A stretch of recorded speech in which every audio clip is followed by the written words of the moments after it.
Bonjour, bonjour. Je suis ravie de vous retrouver aujourd'hui sur la chaîne de Mon Beau Fauteuil. Aujourd'hui, je voudrais vous présenter Marion du compte Instagram Marion Antique Home. Elle est historienne de l'art, enfin, en tous les cas, elle connaît les objets d'art. Et j'ai découvert son compte un peu par hasard en cherchant l'été dernier des spécialistes du mobilier pour voir un petit peu si on pouvait faire des rencontres intéressantes. Et je suis tombée sur Marion. Alors voilà, Marion, je suis ravie que tu aies accepté de notre proposition de faire cette petite interview pour présenter ton travail. Et du coup, tu vas nous donner aussi des tips, a priori, peut-être que tu aurais des petites Gratis. choses à nous dire sur les fauteuils notamment. Alors, Bonjour Cécile, ouais, bonjour. merci beaucoup de me recevoir aussi. Je suis très contente de faire cette apparition sur ta chaîne YouTube. Ben, y a pas de quoi. Alors, raconte-nous un petit peu, Marion, qui tu es et ce que tu fais. Oui, alors moi je suis formatrice pour les personnes qui souhaitent apprendre à expertiser des objets anciens et également j'ai une formation pour les personnes qui souhaitent entreprendre dans le marché de l'art. Après, je sais pas, est-ce qu'il faut que je parle un C'est-à-dire, peu de mon parcours? c'est-à-dire entreprendre dans le marché de l'art. Toutes les personnes qui souhaiteraient devenir, par exemple, marchand, antiquaire, shopper, courtier, expert. Donc voilà, il y a un tas de métiers possibles dans le marché de l'art qu'on ne connaît pas forcément. Donc voilà, c'est pour apprendre à entreprendre dans le marché de l'art, qui est quand même un milieu assez particulier. Et alors, du coup, toi, tu fais ça? Personal shopper? Je savais même pas que ça existait pour Oui, acheter des œuvres d'art, moi. oui, personal shopper, ça va être les personnes qui vont, par exemple, j'ai une personne qui justement se lance à son compte, qui est personal shopper pour les chambres d'hôtes. Donc, qui va chercher du mobilier pour les chambres d'hôtes, par exemple. Ok, d'accord. Comment ça t'est venu de proposer de former les gens comme ça? Raconte-nous un peu. Alors oui, alors pour reprendre un petit peu mon parcours, j'ai commencé moi déjà après le lycée par des études de droit parce que je m'intéressais à pas mal de choses et je me suis dit que ça me laissait pas mal d'opportunités. Mhm. Ensuite, en master 2, je me suis spécialisée en droit d'auteur, tout simplement parce que j'ai toujours eu un intérêt, on va dire, pour les musées, l'art en général. Mais c'est vrai qu'au départ, j'y connaissais pas grand-chose, très clairement. Et à force de parler d'affaires juridiques autour de l'art, du marché de l'art, j'ai eu envie d'en connaître davantage. Donc, j'ai poursuivi en fait avec une licence 3 en histoire de l'art. Et là, je dirais que ça a été vraiment pour moi une révélation où j'ai absolument adoré cette année en histoire de l'art.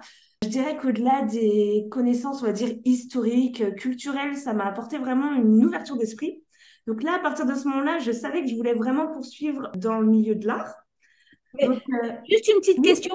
Tu as dit que pendant tes études de droit, vous abordiez l'art, le marché de l'art. Dans quel cadre? Alors là, c'était pour ma spécialité. Du coup, j'ai fait du droit d'auteur. Donc voilà, tout ce qui est... souvent, on pense au copyright, même si c'est anglais, mais tout ce qui est droit d'auteur, protection des œuvres d'art, etc. D'accord, ok. Et ensuite, du coup, comme ça, je savais que je voulais travailler dans le monde de l'art, et c'est vrai que Paris, souvent, c'est un peu une étape incontournable. Donc, j'ai commencé par une année à Paris, où j'ai d'abord fait un premier stage dans une grande maison de vente aux enchères parisienne, où j'ai eu de la chance de tomber sur un maître de stage qui a été super, ce stage, il a été super formateur parce que j'ai appris énormément de choses en très peu de temps, en quelques mois, sur l'expertise des objets anciens. C'était quelle salle des ventes où tu étais? C'était la maison de vente Leclerc. Donc aujourd'hui, elle n'existe plus, mais c'était une maison de vente hyper dynamique. Et donc mon maître de stage, c'était Monsieur Grégoire de Toury qui m'a vraiment formée, où j'ai appris énormément de choses en peu de temps sur l'expertise des objets d'art, sur le fonctionnement des ventes aux enchères, sur le marché de l'art. Donc ça a été vraiment super. Et j'ai aussi eu une autre expérience la même année comme médiatrice culturelle pour la maison de joaillerie Van Cleef Arpels. Donc, je ne sais pas si, voilà, c'est une maison de joaillerie où là, pareil, ça m'a énormément apporté parce que je me suis rendu compte surtout que j'aimais énormément transmettre. Parce que pendant cette expérience, il fallait en fait que je fasse des visites guidées aux personnes qui venaient voir les expositions sur les bijoux. Et donc, moi, je cherchais tout le temps la dernière petite anecdote sur chaque objet pour essayer d'intéresser les personnes. Donc, je dirais, voilà, il y a eu vraiment ces deux expériences parisiennes qui ont été déterminantes pour la suite. Et donc après, j'ai travaillé pour différentes maisons de vente aux enchères en province où j'ai continué d'apprendre sur le marché de l'art. J'ai surtout fait pas mal de rencontres avec des experts, des commissaires-priseurs, des antiquaires où je me suis rendu compte que tous ces professionnels du marché de l'art travaillaient finalement de différentes manières. Mhm. Et au bout d'un moment, j'ai eu envie, en fait, moi-même, de me lancer à mon compte où je me sentais prête. Et en fait, ça faisait déjà un petit moment, je pense que c'était pendant la période Covid où ça m'amusait en fait de partager justement des petits tips, des petites astuces sur le marché de l'art, comment reconnaître tel meuble ou tel meuble. Et j'ai vu que ça intéressait pas mal et que j'avais pas mal de personnes en fait qui m'envoyaient des messages privés pour savoir un petit peu comment on fait pour intégrer le marché de l'art, comment on fait pour se former. Parce que c'est vrai que c'est pas évident, c'est un milieu qui paraît un petit peu fermé, un peu mystérieux, réservé aux initiés. C'est comme ça en fait que j'ai eu l'idée du coup de lancer mes formations en ligne. J'ai lancé d'abord la première formation Art Expert Academy pour l'expertise des objets anciens et ensuite la formation Entreprendre dans le marché de l'art pour les personnes qui souhaitent entreprendre dans ce milieu qui paraît un petit peu mystérieux. Donc voilà, donc ça c'est tout mon parcours.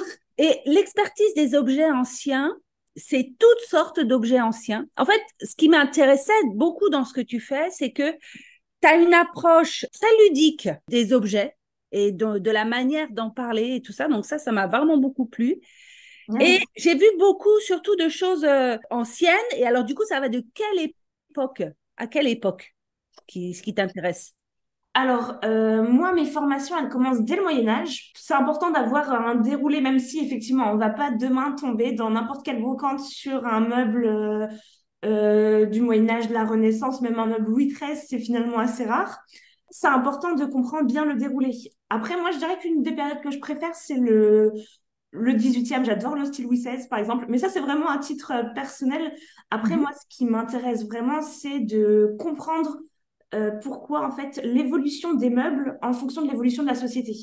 Ça, je trouve ça hyper intéressant. Et alors, qu'est-ce que tu peux nous dire à ce sujet? Ça, c'est vachement intéressant. Par exemple, alors je pense par exemple au mobilier Louis XIV, où ça va être du mobilier très, on va dire pompeux, parce que Louis XIV, roi soleil, où il fallait qu'il en impose quelque part, et c'est Louis XIV, il a vraiment initié le style Louis XIV. Et après, à partir de la période Louis XV, Louis XV, c'était quelqu'un pour lui, son intimité était très importante. Avec la cour à Versailles, c'était quand même très pompeux. Donc, à cette période-là, on va avoir des meubles, par exemple, plus petits, des sièges plus petits, justement parce qu'on commence à privilégier le confort, des pièces plus intimes. Donc, ça va être voilà, des sièges plus petits, plus Mhm. confortables. Qu'est-ce que Donc, je tu peux veux dire? dire que selon l'influence, en fait, du donneur d'ordre de l'époque, Oui, de- par exemple. qui était notamment le roi à la cour, on a eu les styles qui ont évolué selon le mode de vie. Oui, Euh, exactement. et c'est pour ça aussi qu'il y a des corrélations avec, notamment, pour les sièges, en tous les cas, avec les robes des femmes. Oui, par exemple. Oui, exactement. Oui, tout à fait. Aussi en fonction de la mode, en fonction je pense par exemple à la Révolution. Après, comme on a coupé les têtes, on va dire, des têtes couronnées, et c'est vrai qu'on est revenu à une mode un peu plus austère, un peu plus, où il fallait moins, que ça soit moins clinquant, par exemple. Donc voilà, on voit vraiment qu'effectivement, en fonction de l'évolution de la société, il y a une véritable évolution des sièges. Donc ça, c'est hyper Et du coup, intéressant. ah oui, c'est vrai que c'est très, très intéressant de comprendre ça, parce que quand on s'intéresse au mobilier, et ça, moi, je le dis tout le temps aux gens que je forme, quand on fait de la tapisserie de siège, il faut comprendre l'histoire des styles, l'évolution de l'histoire des styles, et si on la corrèle à l'évolution sociale, ou des modes ou des usages de la société, on arrive bien à, plus facilement, peut-être même à retenir les choses, et à comprendre les choses. Oui, Donc oui, ça, je suis complètement d'accord. c'est une approche que tu travailles beaucoup, quoi, ça. Ouais, exactement.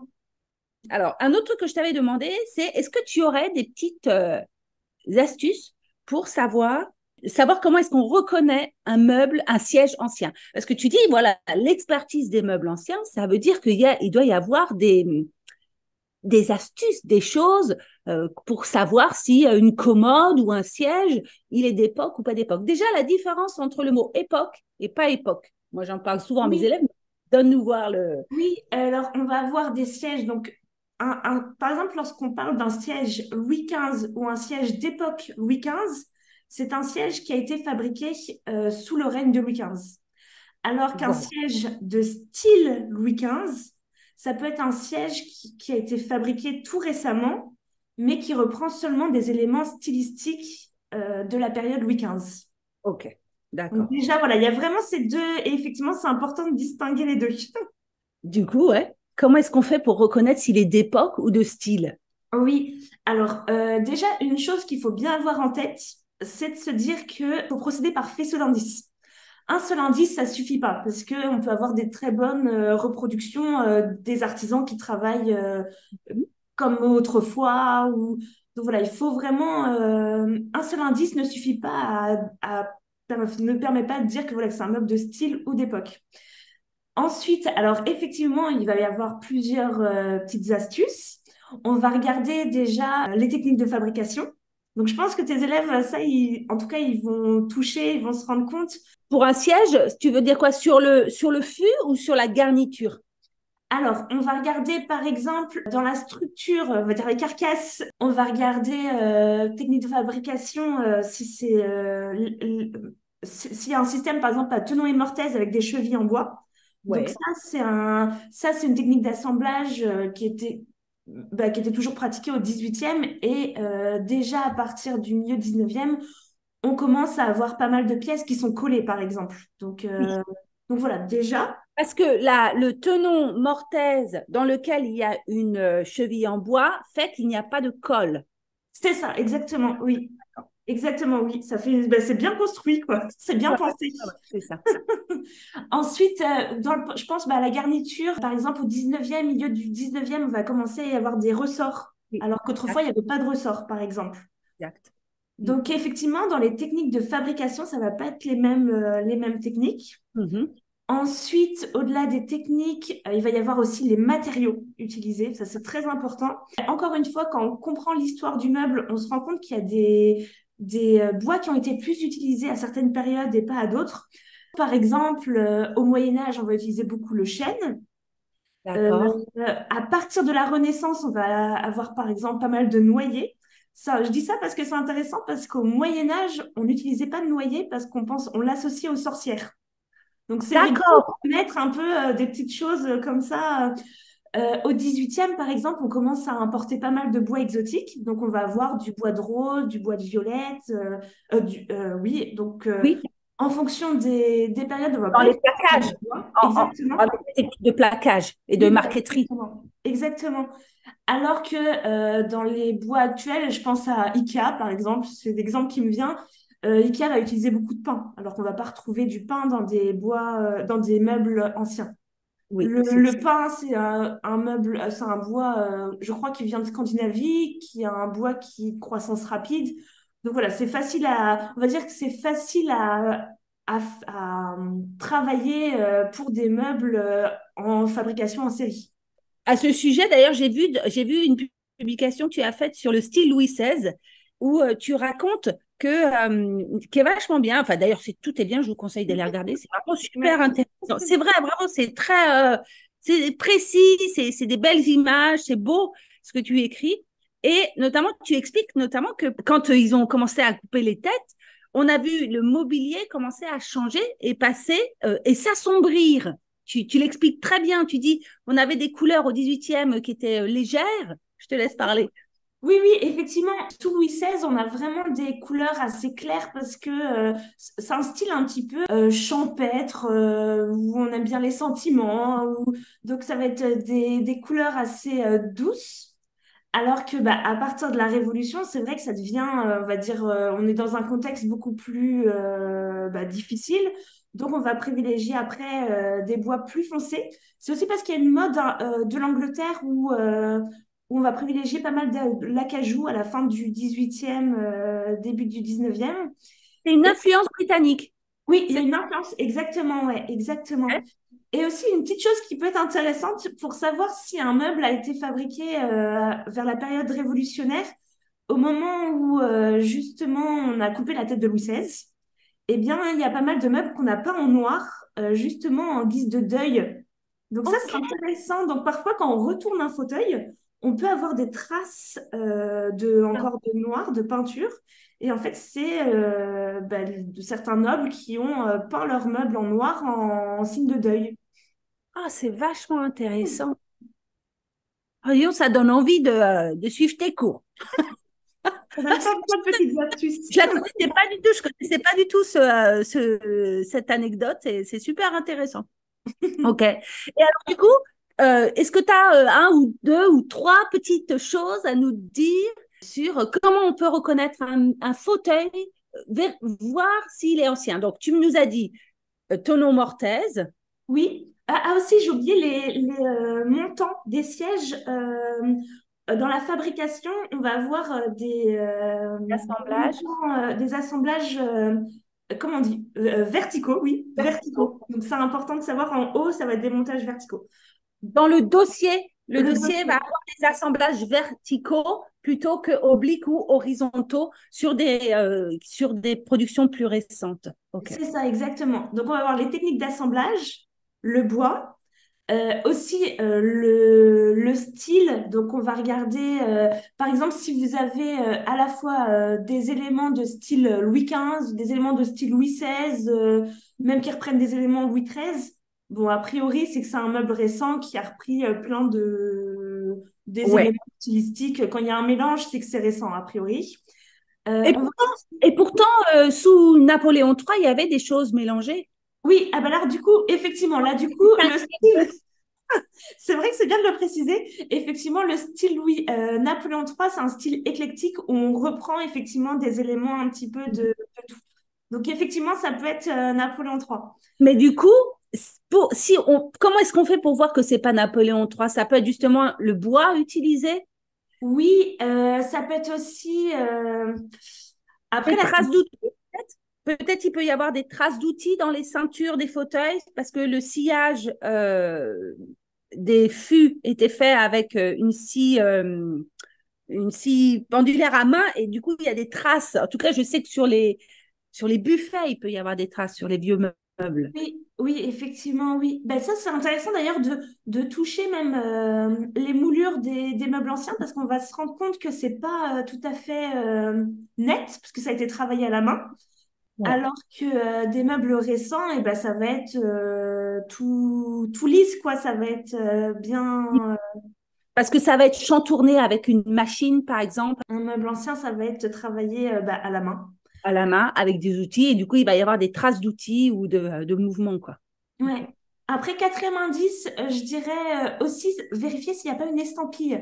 Parce que les meubles 18e, à partir du 18e jusqu'à la Révolution, devaient être estampillés. Donc, c'est-à-dire, oui, c'était une obligation. C'était une obligation légale. Donc, aujourd'hui, il peut y avoir quand même des meubles 18e sans estampille parce que l'estampille s'est effacée au bout d'un moment. D'accord. Mais normalement, un siège 18e a une estampille. Après, attention, parce qu'on peut avoir des personnes qui ont fait qui ont fabriqué des meubles récemment et qui ont quand même mis une estampille pour donner l'impression d'un meuble authentique. Oui, les faussaires, ça existe, quoi. C'est ça, exactement. Et dernière petite astuce, justement, pour être sûr qu'on n'est pas en présence d'un meuble, une contrefaçon, regardez les trous de verre dans les bois. Parce que D'accord. parfois, justement, il y a des contrefacteurs qui vont s'amuser à faire des faux trous, en fait. Et pour vérifier ça, il suffit de prendre une aiguille. Et si le trou est bien droit, bah là, c'est que ça a été, c'est fausse parce que normalement, ça devrait faire des petites ondulations dans le meuble, quoi. Ouais, d'accord. Voilà, donc ça fait pas mal Ben d'indices. ouais, c'est déjà super, c'est super. Et tout ça, tu as appris ça pendant le stage que tu as fait dans les salles des ventes ou dans toutes ces expertises. Oui, il y a eu effectivement ce premier stage, puis après, comme j'ai travaillé dans différentes maisons de vente aux enchères, à force de voir, c'est sûr qu'à force de voir les objets, Oui. c'est pour ça que moi je dis toujours aux personnes qui suivent mes formations, bien sûr, c'est important d'acquérir ces connaissances, mais après, il y a un moment donné, il faut aller sur le terrain.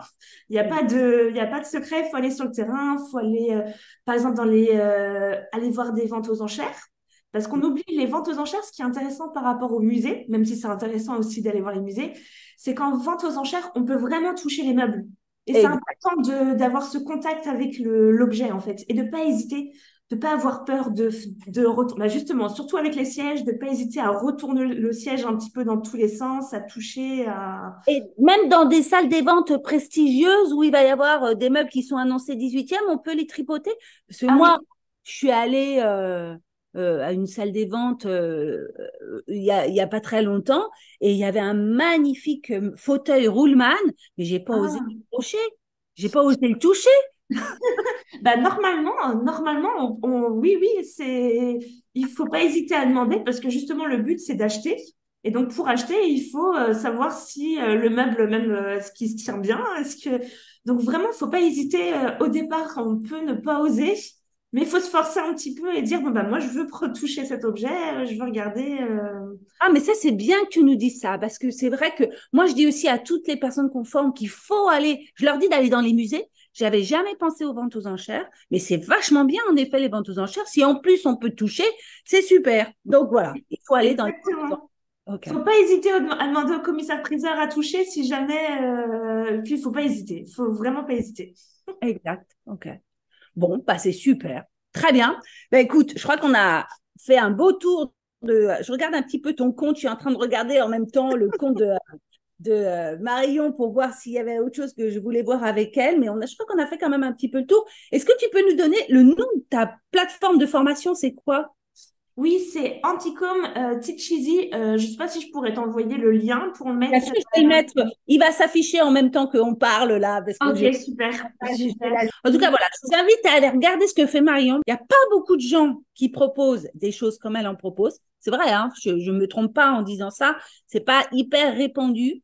Tu as une approche très ludique. Et si je comprends bien, tu peux aussi t'adapter à la demande des gens qui vont venir en formation en fonction de leur projet. Voilà. Exactement.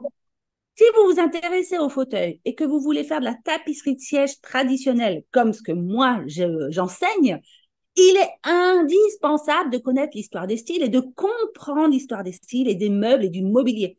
Et donc, renseignez-vous sur ces choses-là, écoutez ce que raconte Marion et vous verrez, vous apprendrez plein de choses. Voilà, voilà. Merci beaucoup. Je t'en prie. Et une dernière chose, est-ce que tu as un musée ou un truc à nous, ou un château, un truc à préférer que tu voudrais nous conseiller? Ah bah le musée des arts décoratifs à Paris. OK. Parce qu'en Le fait, musée des arts décoratifs à Paris. parce qu'il y a plein de choses au même endroit. Ah C'est vrai. oui, et il y a toute une partie siège où on voit l'évolution des sièges. Donc très Exactement, il important. y a une mise en scène extraordinaire où tous les sièges sont posés les uns à côté des autres, où du coup on voit l'évolution du mobilier. C'est vrai, tu as tout à fait raison, il y a une salle très intéressante. Voilà, musée des arts décoratifs, il faut y aller, il faut emmener vos enfants, il faut y aller avec tout le monde, c'est super important. Voilà, merci beaucoup Marion, je suis ravie de t'avoir accueilli. Et puis, bah, longue vie à Mario Anticobe et je vous souhaite beaucoup de succès. Merci beaucoup, Cécile. À bientôt. Ouais, salut.